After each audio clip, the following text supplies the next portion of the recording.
오늘은 시편 76편 말씀입니다. 같이 보겠습니다. 유다에서 하나님을 모르는 사람이 누구랴? 그 명성 이스라엘에서 드높다. 그의 장막이 살렘에 있고 그의 거처는 시온에 있다.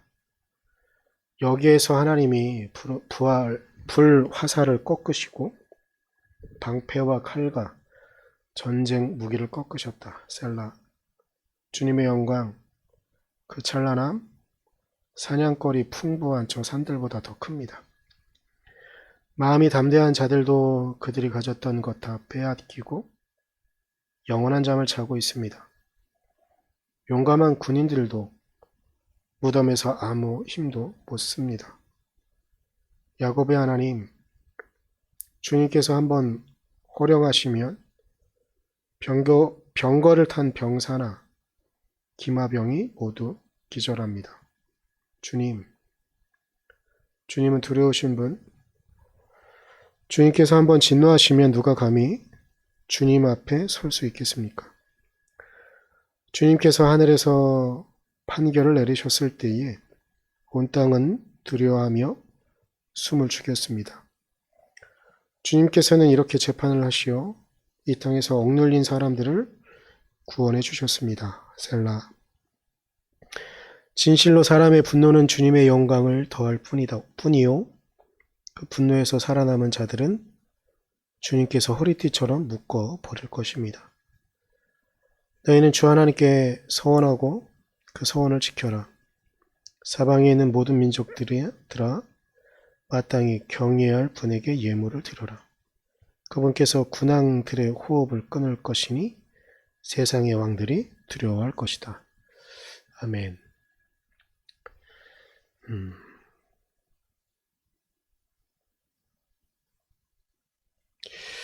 다윗이 하나님 앞에 경고를 받은 적이 몇 번 있습니다. 그런데 그 중에 하나는 무엇이냐면 밧세바와 부정한 관계를 맺기 위해서 나라의 충신을 죽임을 맞게 하는 상황.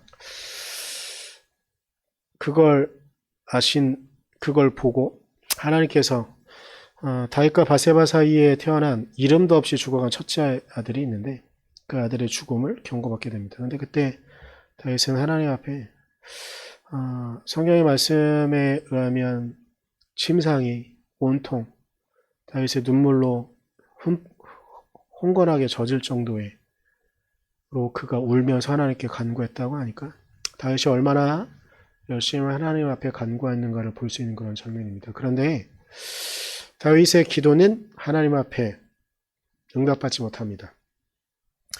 제가 이 말씀을 드리는 이유는 우리가 하나님 앞에 간구하고 기도할 때가 있습니다. 하나님, 이러한 이유로 하나님께서 분명히 들어주셔야 됩니다. 하나님의 영광을 위해서 혹은 우리의 개인적인 이득이든 어떻게든지 하나님께 우리의 기도가 들어지고 우리의 기도가 응답되어지길 간절히 소망할 때들이 있습니다. 그런데 그런 기도들 가운데 보통 우리의 힘으로 정말 안 되는 것들, 그리고 현대의 어떤 과학이나 이런 것들도 도저히 안 되는 것들을 갖고 하나님을 간구하며 기도할 때가 있습니다. 그리고 그런 것도 말고 또 오늘 시편의 이야기는 전쟁에 대한 이야기고 전쟁의 심판에 대한 이야기들, 재판을 하나님께서 하시는 것에 대한 이야기인데 전쟁이 극렬하게 그러한 구분들이 되어지는 것이죠. 군목이라고 하는 제도가 지금은 웬만한 국가들은 대부분 다 있습니다. 그런데 2차 세계대전이나 1차 세계대전을 거치면서 군목들이 열심히 하나님 앞에 간구하고 기도했습니다. 그들의 기도는 이것이죠. 자신들이 속한 국가가 승리하기를. 동일한 하나님께 간구하고 기도하는 거죠. 그런데 결국은 전쟁의 승부가 났다는 건 누구의 기도는 들어주시고 누구의 기도는 들어주지 않으신 것이죠.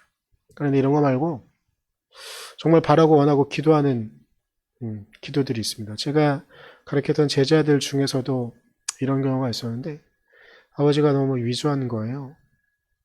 병이 너무 깊이 들었습니다. 그리고 아직 젊어요. 이 친구는 어렸을 때 초등학교 때 아주 열심히 간구하고 기도했습니다. 기도하면 들어주신다고 했으니까. 그런데 결국 아버지가 죽음을 맞이하게 됐어요. 제자들 가운데 형은 지금 목사로 있습니다. 그런데 동생은 교회를 가는 둥 마는 둥 이렇게 하고 있네. 근데 어렸을 때 상처가 너무 컸던 거죠. 제가 최근에 연락을 잘 못 해봐서 동생은 형이랑은 통화를 해봤는데 동생은 어떤지 모르겠는데 형이 목회자이니까 다시 교회를 왔을까 싶기도 한데 어렸을 때 제가 그 두 형을 통해서 들은 이야기는 둘째가 너무 큰 상처를 받아서 교회에 가는 게 그냥 억지로 엄마 때문에 혹은 형 때문에 이런 상처를 받았던 친구가 있어요.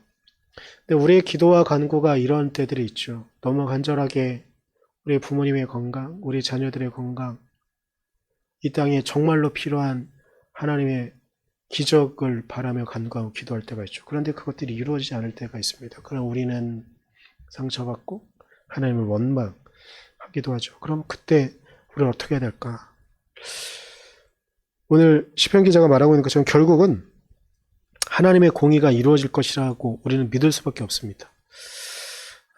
역사의 현장 가운데 특이한 부분이 하나 있는데 우리는 다 겪지 않았지만 우리 한민족은 다 지금 살아있는 사람들 가운데 그 일을 겪은 사람은 없는데 다 동일한 감정으로 느끼는 하나의 사건이 있습니다. 임진왜란이라는 사건이 있는데요. 임진왜란의 역사에 묘한 하나 역사적인 자료가 있는데 뭐냐면 일본의 장수들 가운데 한 번을 대표하던 고니시 유키나가라는 장군은 그는 기독교인이었거든요. 그리고 그 지역 자체가 다들 기독교인들이 모여 살던 그런 지역이었어요. 근데 거의 마지막 기회나 다름이 없었거든요. 기독교가 나름 일본에서 번창을 하다가 위기를 맞게 되는데 그때 마지막 기회를 주는 거예요. 너가 선봉장으로 조선을 치러 가는데 이걸 성공하면 너희가 기독교를 하나님을 천부를 믿는 걸 못하지 않게 하겠다. 그러니까 이 사람은 정말 자신이 믿는 기독교를 그리고 이 고니시 유키나가는 단순히 혼자 온 게 아니라 그 번 안에 있는 신부들을 데리고 왔거든요. 성도들을 선교사들을 데리고 온 거예요. 근데 잘 아시는 것처럼 이 고니시 유키나가를 선봉자로 세웠던 이 임진왜란은 결국은 일본이 그리고 일본의 권력이 무너지는데 단초를 제공하는 그런 사건이 되어지게 되죠. 근데 역사적으로 생각해 볼 때 고니시 유키나가가 성공했다면 그의 선봉장의 역사가 성공했다면 어쩌면 우리나라에도 기독교가 지금 우리가 알고 있는 것보다 훨씬 몇백 년 전에 정착될 수도 있었던 일입니다. 그런데 이것이 옳은 일이었을까요? 우리의 민족적인 정체성을 잃어버리고 우리가 일본의 통치 아래 하나님만 믿게 된다면 그것이 과연 우리에게 이득이었을까? 결국은 하나님은 우리가 바라는 것, 우리가 기대하는 것, 그 뒤에서 역사를 차근차근 진보하며 나아가도록 그렇게 이끌어 가시는 것은 아닐까. 물론 때로는 우리가 너무나 간절하게 우리의 가족의, 우리 부모님의 건강과 안녕을 빌면서 기도할 때 그 기도가 그리고 우리 주변에 있는 정말 목숨이 경각에 달려있는 사람들의 평안한 삶을 위하여 간구하고 기도할 때 그 기도가 들어지지 않는 아픔의 이야기가 우리에게 있을 수 있지만 그 일들을 통해서 하나님은 하나님의 일을 결국 나중에 우리에게 보이시는 것은 아닐까. 하나님은 전쟁의 승부를 가르시고 그 재판을 하시면서 결국은 우리에게 유익을 주시기 위한 일들을 하시는 것은 아닐까. 지금 당장 우리의 기도는 들어주지 않을지 모르지만 결국은 그 일을 통해서 우리에게 협력하여 선을 이루는 일을 만드시는 것은 아닐까. 우리가 그 하나님의 은혜를 믿으며 그 하나님의 도우심을 바라며 이 땅을 살아갈 수 있기를 간절히 소망합니다. 기도하겠습니다. 주님, 사랑하고 의지합니다. 우리가 이 땅에 믿는 자로서 살아갈 때 본이 되기 위해서 하나님 앞에 기도하고 하나님의 능력을 우리 주변에 있는 사람들에게 나타내기 위해서 기도하고 간구할 때 그 기도가 응답되어지지 않을 때 우리 얼마나 좌절하고 무너졌는지 모르겠습니다. 우리가 간절한 마음으로 하나님께 아뢰고 간구하고 기도했는데 그 기도가 응답되어지지 않을 때 우리는 얼마나 많이 좌절하고 눈물을 흘렸는지 모르겠습니다. 그러나 결국은 그 모든 과정들을 통해서 하나님께서는 우리에게 유익을 주시는 마지막에 우리에게 승리를 주시는 하나님이신 줄 믿습니다. 우리가 그 하나님을 믿으며 우리의 인생을 이끌어 가시는 하나님을 믿으며 우리의 인생을 하나님 앞에 둘 수 있도록 우리를 붙잡아 주고 이끌어 주시옵소서.